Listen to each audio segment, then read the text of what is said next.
Halo semuanya, jumpa lagi dengan gue Chandra di channel Serapin Tekno. Smartphone ini jadi salah satu smartphone Redmi Note 14 yang paling seksi buat dilirik coy. Ya, ini dia Redmi Note 14 Pro 5G. Mengapa gue bisa bilang smartphone ini paling seksi buat dilirik daripada smartphone Redmi Note 14 series lainnya?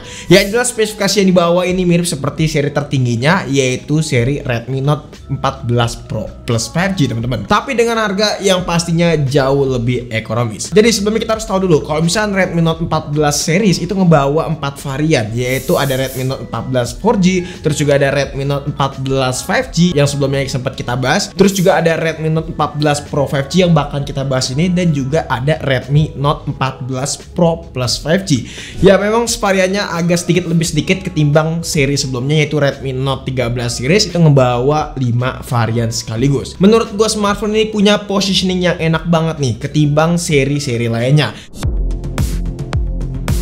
Pertama, kita lihat dari segi desainnya terlebih dahulu. Kalau bagian ini sih udah jelas Redmi Note 14 Pro 5G. Ke bagian DNA desain yang mirip seperti seri tertingginya, yaitu Redmi Note 14 Pro plus 5G. Sekilas desainnya emang mirip banget, dan bedanya itu paling dari segi kaca di bagian kameranya aja teman-teman. Walaupun bedanya nggak terlalu jauh, tapi tetap menurut gue DNA yang diturunkan ke Redmi Note 14 Pro 5G ini jadi salah satu identitas kuat dan salah satu ikonik buat Redmi Note 14 Pro series nih.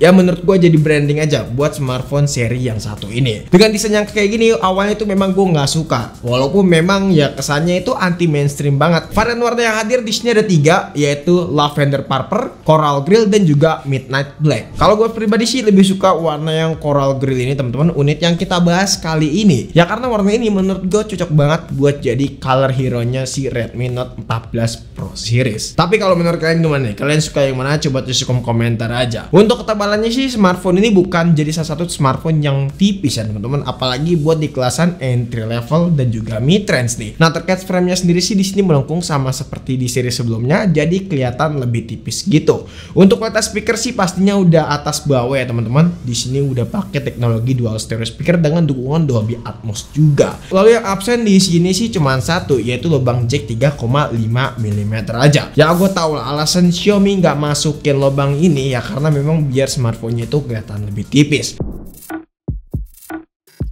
Berkaitan dengan layar, ukuran layarnya ini standar banget buat smartphone zaman sekarang, yaitu 6,67 inch aja dengan menggunakan panel AMOLED 68 bit color, 120 Hz, SDR10 Plus, dan juga dukungan Dolby Vision juga pastinya. Nah spesifikasi kayak gini sih sebenarnya bukan jadi sesuatu hal yang mewah, tapi kali ini Redmi Note 14 Pro series ngebawa upgradean yang menurut gue cukup baik di sektor protection ya teman-teman, alias pelindungan layar. Nah pelindungan layarnya kali ini tuh dia pakai Corning Gorilla Glass seri Victus 2. Kelasan smartphone mid-range itu jarang banget pakai protection seperti ini. Rata-rata paling menggunakan Victus biasa atau Corning Gorilla Glass seri 7 tapi yang seri A teman-teman. Yang pastinya ini jauh lebih kuat ya teman-teman dengan upgradean seperti ini. Tingkat brightness-nya pun juga ditingkatkan jadi 3000 nits nih teman-teman. And so kalau misalnya kalian pakai di luar ruangan itu bakalan jauh lebih terang. Sayangnya untuk masalah bezel sih masih tergolong tebel ya teman-teman seperti di seri sebelumnya. Ini menurut gua tidak masalah. Desainnya yang menurut gua udah menggunakan teknologi curve ya. Di sini jadi salah satu bantuan juga. Yang jelas kita selama pakai layar smartphone ini gua nggak ada ngalamin hal yang aneh. Gua ngerasa udah puas banget dipakai harian enak, dipakai ngegame pun juga demikian berasa smooth gitu. Ngomongin ngegame, sekarang kita beralih ke bagian performance aja, bagian yang kita tunggu-tunggu. As you know, kalau kalian tahu Redmi Note 14 Pro 5G ini menggunakan SoC Dimensity 7300 Ultra. Yap, ada tuningan Ultra seperti biasa, yang dimana kalau kalian tahu tuningan Ultra ini diberikan sama Xiaomi nih. Untuk SoC-nya dari MediaTek. Kalau kalian tanya ini bedanya apa dengan Ultra dan juga yang biasa, ya sebenarnya nggak ada bedanya, paling dari segi tuningan kameranya aja. Lalu kalau kita lihat peningkatannya dari seri sebelumnya, yaitu Redmi Note 13 Pro sebelumnya ya teman-teman, itu yang menggunakan Snapdragon 7S Gen 2. Di sini peningkatan dari skor Antutunya sampai 10% lebih. Di sini kalau kalian lihat kita udah coba running Antutu selama 5 kali berturut-turut. Di sini mendapatkan skor yang cukup tinggi, yaitu di angka 670 ribuan. Bahkan bisa sampai lebih ya. Di sini bisa nyentuh di angka 680 ribuan. Artinya ada peningkatan sekitaran 10%-an lebih teman-teman. Ini sih menurut gue udah bagus bagus banget ya teman-teman. Apalagi ya kita tahu ya Dimensity kan selalu dianggap remeh, tapi kali ini punya potensi ngelawan Snapdragon dengan sangat-sangat tinggi nih potensinya ya. Lalu di Geekbench 6 single core dapat di angka 1040-an, terus juga multi core dapat di angka 2800-an. Di 3D Mark benchmark kita udah coba running ya teman-teman, dan stability itu dapat di angka 99,4%, baterai berkurang 5% dengan temperatur di angka 41 derajat Celcius. Lalu di CPU throttling di sini kita tes 3 skenario 60 menit, 40 menit dan juga 30 menit. Nah, di sini kalau kalian lihat secara grafik sih menurut gue udah bagus banget nih Redmi Note 14 Pro 5G ini. Di sini nggak throttling walaupun memang di tes pengujian akhir ya. Di sini kalau kalian lihat ada throttling nih di 60 menit, dan juga ditambah temperatur suhu HP ini tuh cukup lumayan tinggi, bisanya itu di angka 46 derajat Celcius. Agak sedikit lebih tinggi ya kalau kita bandingkan dengan tes-tes sebelumnya. Artinya memang smartphone ini punya potensi bakalan panas. Tapi itu cuma terjadi pas waktu di benchmark aja ya, dimana kita bisa wajarin. Cuman kalau pas kita pakai harian, smartphone ini aman banget. Jadi untuk temperatur panas ini hanya terjadi di benchmark aja. Begitu juga pas waktu kita ngegame di smartphone ini. Nah, bagian ngegame ini hal yang menarik kalau menurut gua. Kita udah tes 3 game sekaligus teman-teman, seperti game yang biasa kita mainin kayak game Mobile Legends, PUBG Mobile dan juga Genshin Impact. Kita mulai dari game Mobile Legends Bang dulu nih. Di sini settingannya udah super ultra, dan untuk FPS dapat di angka 90. Baterainya berkurang sekitar 8% selama 30 menit bermain. Nah, temperaturnya pun juga demikian, masih tergolong adem ya teman-teman, di angka 37 derajat Celcius aja buat bagian depan ataupun bagian belakang. Lanjut ke game PUBG Mobile, settingannya kita coba di settingan smooth ekstrim teman-teman, dan untuk FPS dapat di angka 60 dengan persentase baterai berkurang 10% selama 30 menit bermain. Nah, buat temperaturnya sendiri sih selama 30 menit bermain masih so-so juga, masih adem di angka 38 derajat Celcius. Itu temperatur tertinggi dan terjadi di bagian depan aja. Nah, buat game Genshin Impact settingan highest 60 FPS ya teman-teman. Di sini FPS dapat di angka 35 sampai 55 FPS yang menurut gue masih oke juga dengan FPS gini buat sekelas smartphone mid-range nih.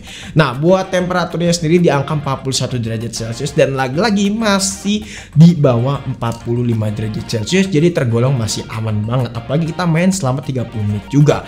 Hasil pengujian ketiga game tadi kita bisa terkesimpulan kalau misalnya smartphone ini terjadi panas pas waktu benchmark aja. Nah, terkait OS Redmi Note 14 Pro 5G ini belum mendapatkan update terbaru teman-teman, alias di sini masih menggunakan HyperOS versi yang pertama, belum mendapatkan versi yang kedua. Nah, untuk masalah fitur AI nanti bakalan kita bahas pas waktu bahas foto juga, karena banyak banget fitur yang baru nih. Sebelumnya kita bakalan bahas dari segi kapasitas baterainya dulu nih. Kapasitas baterai HP ini 5110 mAh. Secara screen on time tuh HP ini tuh bisa bertahan 7-8 jam, yang menurut gue standar aja sih. Tapi gue cukup disayangkan karena untuk fast chargingnya di sini downgrade ke angka 45 watt fast charging aja. Ya, yang sebelumnya itu sampai 67 watt gitu. Tapi menurut kalian kalau misalnya downgrade kayak gini, kalian pribadi bakal seneng atau enggak? Atau misalkan ada yang bagian di downgrade tapi ada satu bagian yang di upgrade, seneng atau enggak? Coba tulis di kolom komentar ya. Nah, kita langsung beralih ke bagian kameranya aja nih. Bagian yang paling seru dan jadi salah satu topik utama juga. Nah, secara kamera sih sebenarnya resolusinya udah 200 megapiksel nih ya buat kamera utamanya. Terus juga 8 megapiksel untuk lensa ultrawide dan juga 2 megapiksel untuk lensa makro. Kita langsung bahas aja hasil foto dari smartphone yang satu ini. Secara hasil sih kamera smartphone ini punya kualitas yang bagus nih kalau menurut gua. Apalagi untuk ngomongin detail nih. Detail smartphone ini cukup lumayan oke, walaupun memang agak sedikit dibuat lebih sharp gitu. Ya, walaupun begitu kualitasnya tetap memberikan yang bagus menurut gua. Ditambah kalau misalnya kita menggunakan resolusi 200 megapikselnya, kita foto jarak jauh, teksnya masih terbaca. Apalagi saat kita pengen cropping, detailnya itu masih berasa jelas untuk teks-teksnya. Yang terpenting tips gua kalau misalnya foto dalam kondisi kayak gini, ya pencahayaannya yang cukup aja, yang memadai, karena kunci dari sebuah foto yang bagus itu dari sebuah cahaya. Cuman kalau misalnya kita ngomongin warna, smartphone ini punya karakter warna Xiaomi banget, alias biasa aja, nggak seperti smartphone mid-range dari BBK Group yang dimana punya hasil warna berasa pop up ya teman-teman. Kalian juga bisa custom awannya ini menggunakan AI Sky, tapi gue jarang banget pakai AI ini karena kelihatan editan banget, dan kalian harus adjustable lagi sensitivitas cahayanya yang masing-masing di filter ini. Ya, menurut gue itu bakalan jadi effort banget. Nah, terus juga untuk kamera ultrawide-nya sendiri punya warna yang menurut gue mirip-mirip seperti kamera utama.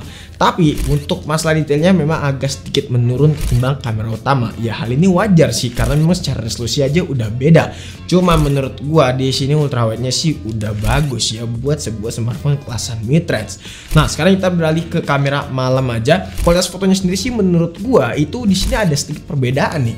Apalagi kalau misalnya kita pakai mode malam. Mode malamnya ini sepertinya harus diupdate lagi nih sama Xiaomi karena memang gua ngerasa warnanya itu agak lebih kuning kalau misalkan kita menggunakan mode malam. Tapi kalau kita menggunakan mode auto di sini warnanya jadi lebih pop up dan berasa lebih enakan pakai mode auto deh ketimbang mode malamnya. Jadi tolonglah diperbaiki nih Xiaomi ya. Walaupun memang hasilnya sih menurut gue udah sosok gitu, udah bagus secara warna pop up, terus juga detailnya berasa tajam dengan adanya minim noise. Jadi menurut gue udah oke lah untuk kamera malamnya. Oke, kita bicara kamera depan terlebih dahulu. Kalau misalnya kalian lihat, ini untuk dynamic range-nya agak cukup sempit ya. Karena bisa kalian lihat nih di bagian sini, ini harusnya ada lampu-lampu. Nah, seperti ini.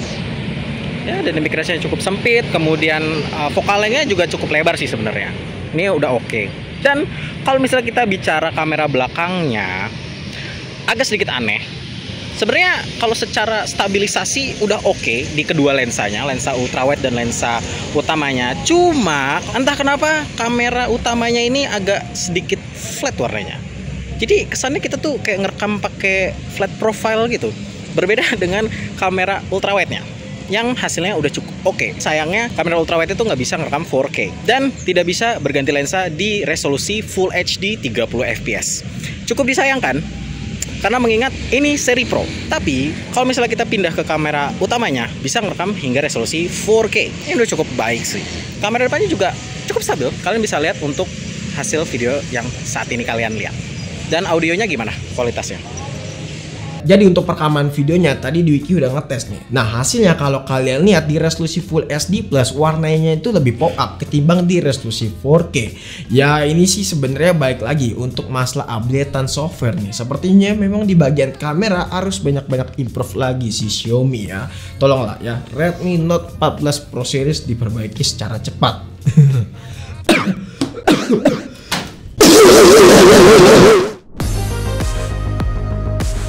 Nah, terkait AI sih sebenarnya banyak banget AI yang bakalan dibawa sama Redmi Note 14 Pro 5G ini. Tapi sayangnya pada saat video ini dibuat kita belum bisa mendapatkan AI-nya semuanya ya karena ini bergilir ya teman-teman AI-nya. Bakalan mendapatkan update juga. Tapi harapan gua AI Eraser ini semoga bisa dioptimize lagi sama si Xiaomi. Karena AI-nya berasa biasa aja apalagi pas waktu pengen remove seseorang atau enggak objek. Berasa susah gitu teman-teman. Jadi ini sih satu PR nih buat Xiaomi ya. Gue tuh pengennya sekali tap ataupun sekali tandain objek yang pengen kita hapus itu bisa langsung bener-bener hilang, nggak diganti sama objek lain. Ini tuh ibarat kata kayak nge-replace foto, jadi bukan dihapus malah di-replace alias ditiban gitu. Ya tolonglah Xiaomi diperbaiki bagian yang satu ini. Alright, kesimpulannya apa yang dibawa sama Redmi Note 14 Pro 5G ini menurut gua jadi salah satu upgradean yang besar dari seri sebelumnya yaitu Redmi Note 13. Ya walaupun memang ada beberapa yang menurut gua masih harus diimprove kayak misalkan kamera, tapi itu cuma masalah waktu aja. Gue yakin bakalan jauh lebih optimal dan Xiaomi-nya pun juga bakalan notice nih buat nge-improve bagian yang satu itu. Cuman di bagian sektor lain kayak masalah desain, spesifikasi performance ya menurut gua udah nggak ada yang harus didebatin lagi karena udah yang terbaik buat kelasan smartphone mid-range. Terkait harga sih jujur gue belum masih tahu ya, tapi kayaknya masalah harga sih di angka 4,5 jutaan seperti di seri sebelumnya. Tapi walaupun begitu smartphone ini worth it buat kalian beli, apalagi mengingat kalau kalian pengen upgrade bisa jadi salah satu opsi nih ya smartphone ini. Jadi mungkin cukup saja video kali ini. Kalau misalnya kalian punya pendapat atau punya pertanyaan boleh banget langsung tulis di kolom komentar nih. Pengennya secara privat juga boleh banget langsung DM di Instagram kita di @srptechno. Pengen join ke komunitas kita juga boleh kok, langsung klik link yang ada di deskripsi. Itu komunitas buat ke Telegram ya. Chandra pamit, sampai jumpa di video selanjutnya. Until next time, goodbye.